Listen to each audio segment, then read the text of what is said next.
Imagine for a moment that everything we've been arguing about was never meant to divide us. What if the truth was never meant to belong to one group, one book, or one nation, but was always meant to connect us?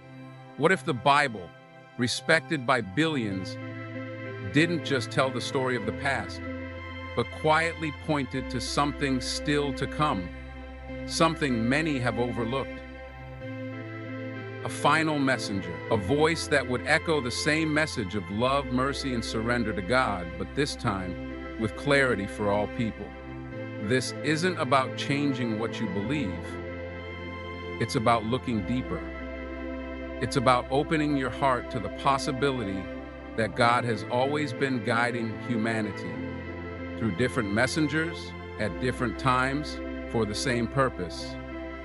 What if the signs were always there, waiting for hearts that are ready to see, not with ego, but with humility? Stay with me until the end of this video, because this isn't just about religion, it's about truth, it's about unity, and maybe, just maybe, it's about rediscovering something that could change your heart forever. Throughout history, scriptures have not only served as guidance for the present, but have also carried hints of the future. Many people believe that ancient texts were sealed and final, but in truth, they often left signs pointing to events and figures yet to come. The Bible, like other sacred writings, contains verses that some interpret as prophecies, foretelling the arrival of someone beyond its pages. These messages weren't always meant to be immediate. They were seeds planted for future generations to uncover when the time was right. When we look at the way past prophets were spoken about, we see a pattern. One prophet prepares the way for another. Moses prepared the people for someone to come after him. Jesus spoke of someone who would come after him as well. These weren't just random statements. They were part of a divine rhythm, a continuation of a message that didn't belong to one era alone. Every prophet came with a mission, but none claimed to be the last. Until one man. That in itself should make us pause and reflect. Why did the final message come last? And was it already hinted at long before it arrived? If the Bible includes words that point beyond itself, that means it was never meant to be the end of the conversation. It was meant to open the door for something greater. Just like a teacher prepares their students and tells them someone else will come to continue the lesson, the Bible may have held such a preparation within its chapters. The question is, have we read it with open eyes? Or have we been afraid to look beyond what we've been told? History shows that many messages were missed simply because people weren't ready. They were too attached to the messenger to accept another. But truth is not limited to one time or one voice. If we believe God's message is eternal, then we must believe that His guidance would continue, not stop. If the Bible hinted toward the final messenger, maybe that was God's way of connecting the old with the new, without canceling anything in between. It was never about starting a new religion, it was always about completing the path toward Him. The idea of a final messenger isn't something strange or foreign. In fact, many religious traditions carry this concept deep within their teachings. The belief that someone will come after the earlier prophets to confirm, clarify, or complete the message has been passed down through generations. Just like a story that builds up to its final chapter, divine guidance also follows a progression. The final chapter doesn't erase what came before, it brings it all together. If humanity has received multiple messages, doesn't it make sense that a final messenger would come to unite them under one truth? Think of it like a long journey through time, where each prophet handed the message forward like a torch in a relay race. Each one carried light for their people, but none claimed to be the very last, until one figure came and declared himself as the seal, the final reminder. Why would such a claim be made unless it carried divine purpose? When you truly reflect, it becomes clear that this wasn't arrogance. It was completion. It was a fulfillment of a mission that had been spoken about for centuries. Even in previous scriptures, when we look deeper, we realize that every messenger taught the same core values: faith in one God, kindness to others, humility, and preparation for the life to come. The idea of a final messenger doesn't deny the earlier ones, it honors them. It says their words mattered so much that they had to be followed by one who would carry the message to all people, not just a specific tribe or nation. That kind of message isn't local. It's only when people get caught up in labels and traditions that they forget the bigger picture. The bigger picture is this: God has always sent help. He has always reached out through chosen people, and if he sent one last messenger, it was out of mercy, to remind us all of what we were created for before the final day arrives. The idea isn't to create a competition between messengers, it's to recognize the pattern of guidance and realize how beautifully they are connected.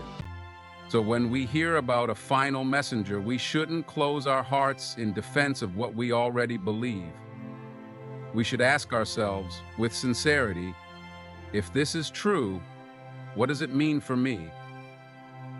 Because if it really is the truth, it's not here to challenge your faith, it's here to fulfill it.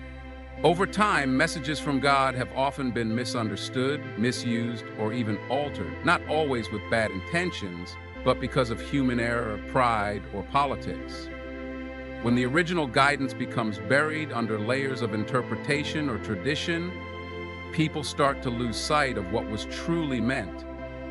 This is why divine wisdom comes again and again, through different messengers, to clarify, correct, and guide. If the Bible had been changed or misunderstood in parts, then it makes perfect sense that God would send another messenger, not to start over, but to realign the hearts of people with his true message. We must ask ourselves why God would leave humanity without direction if confusion had entered the earlier scriptures. The truth is, he wouldn't. Just as a teacher revisits a topic when the students don't fully grasp it, God, in his mercy, sends reminders and clarification. This doesn't mean the earlier scriptures were worthless. They were sacred and full of light.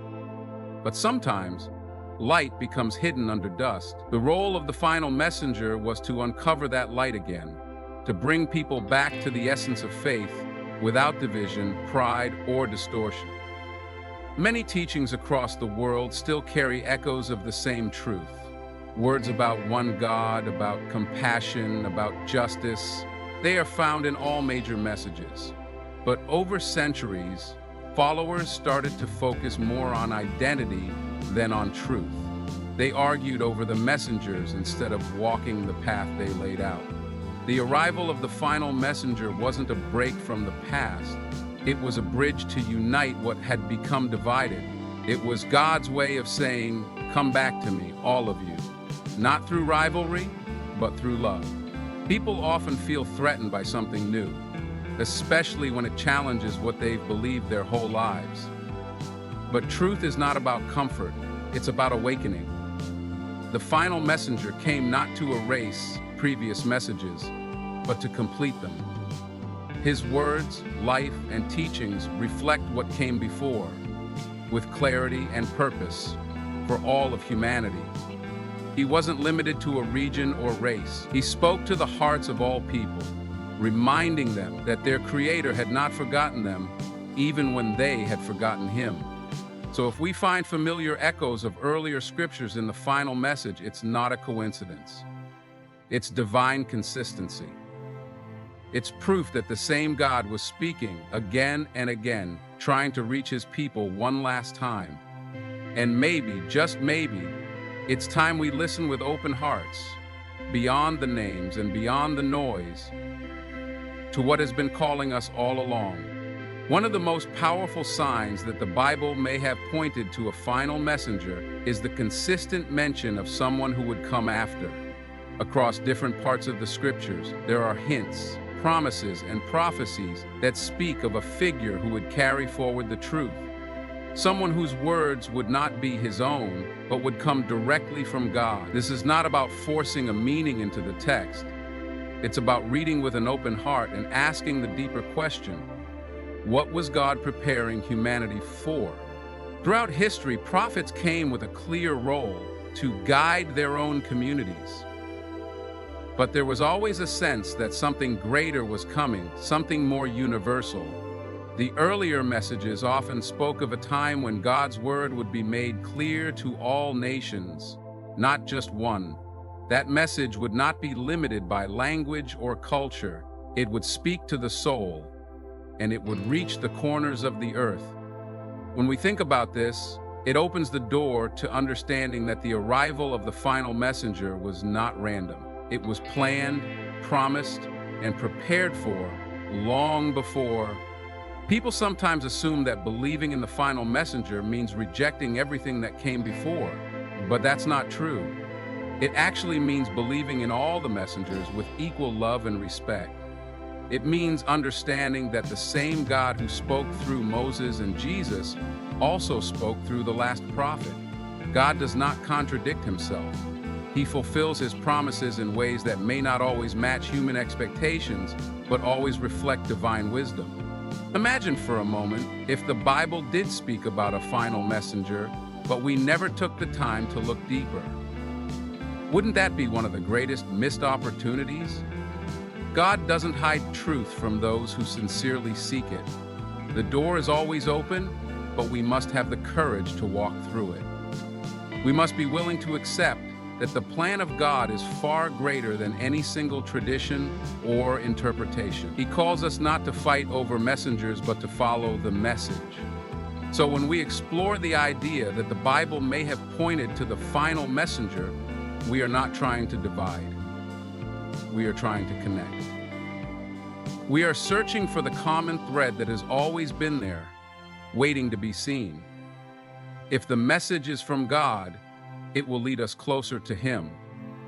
It will make us better, more loving, and more sincere. And that is the kind of truth worth seeking with all our hearts. When we consider the lives of the prophets, one thing stands out clearly. They all carried the same message at the core. Worship one God, live with humility, love one another, and prepare for the life to come. This beautiful pattern didn't start with one and end with another. It was a continuous chain, like pearls strung together by divine hands. So when we talk about a final messenger, we're not talking about someone who broke the chain, but the one who completed it, the seal of the message, the echo of every prophet before him. There's a deep comfort in knowing that God's message was never left hanging. He didn't just send guidance once and then go silent. He sent reminders, renewers, and reformers over and over. The final messenger fits into that same divine pattern, not as a competitor, but as a fulfiller. His role was to bring clarity where confusion had settled, to restore unity where division had taken root. And his life shows us that he carried the weight of that responsibility with grace, patience, and mercy. Throughout his mission, the final messenger constantly honored those who came before him. He spoke of Jesus with love. He remembered Moses with reverence. He called people not to reject the earlier messengers, but to accept them all. This is a powerful sign of truth. When someone claims to be from God and uplifts all of God's previous messengers, it shows consistency, it shows humility, and it shows that he came not to erase history, but to fulfill its divine purpose. In a world where we're quick to draw lines and build walls, we forget that the message of God was always meant to bring us together. The final messenger's teachings don't cancel the Bible, they remind it. They don't silence the past, they echo it. They don't reject Jesus, they honor him. This kind of message can only come from a source that understands the full picture, past, present, and future. So the idea that the Bible pointed to a final messenger isn't something strange, it's something beautiful. It's something worth exploring with an open heart and a clear mind, because if God was preparing the world for one last message to unite us all, wouldn't we want to be a part of that? Wouldn't we want to recognize the voice that has been calling humanity across centuries, not to argue, not to divide, but to come back home, together? The final messenger did not come to start something new, but to call humanity back to the very essence of what God intended for us all along. His message wasn't one of division, but of unification. When we explore the possibility that the Bible might have pointed to him, we see that his role was not to reject the truth found in previous scriptures, but to revive it in its purest form. This is why the final messenger spoke with the authority of all who came before him, not to undermine, but to complete the divine guidance given throughout history. We live in a world filled with debates about faith, religion, and truth. The more we argue and divide, the further we drift away from the core teachings that all the prophets tried to convey. Jesus, Moses, Abraham, and all the others taught love, mercy, justice, and the oneness of God. When we fail to see that the core message remains the same, we create barriers instead of bridges. The final messenger was sent to remind us that at the heart of every divine message is the call to recognize the oneness of God and to live in harmony with one another. The fact that the final messenger's teachings align so closely with those of previous prophets is a testament to the continuity of God's message. His coming was not about replacing the old, but about completing the journey that God began long ago. Just as a puzzle is incomplete without the final piece, the message of God was incomplete without the final messenger. His arrival was a sign that God's promise of guidance was not limited to one people or one era. It was for all of humanity at all times. The final messenger's teachings emphasize the importance of understanding and honoring all the prophets, which is why they also stress unity over division. The true message of God transcends the barriers of time, geography, and human interpretation. It is a message of peace, justice, and mercy, aimed at healing the divisions that have plagued humanity for centuries. The idea that the Bible points to the final messenger is a reminder that God's plan was always greater than what we may have perceived through limited lenses. So if we consider the possibility that the Bible might have pointed to the final messenger, it's not about challenging the faith we hold dear, but about understanding the broader narrative that connects all divine revelations. It's about recognizing that God's plan for us is one of unity and peace. A plan that can only be realized when we embrace the message in its entirety, without division, but with an open heart and mind. In conclusion, when we reflect on the possibility that the Bible pointed to the final messenger, we're not looking for division, but for deeper understanding and unity. It's not about rejecting one message in favor of another, but about realizing that God's guidance has always been consistent through every prophet, through every scripture. The final messenger did not come to erase the past. He came to complete it, to bring clarity, and to unite us all under the same divine message of peace, love, and worship of the one true God.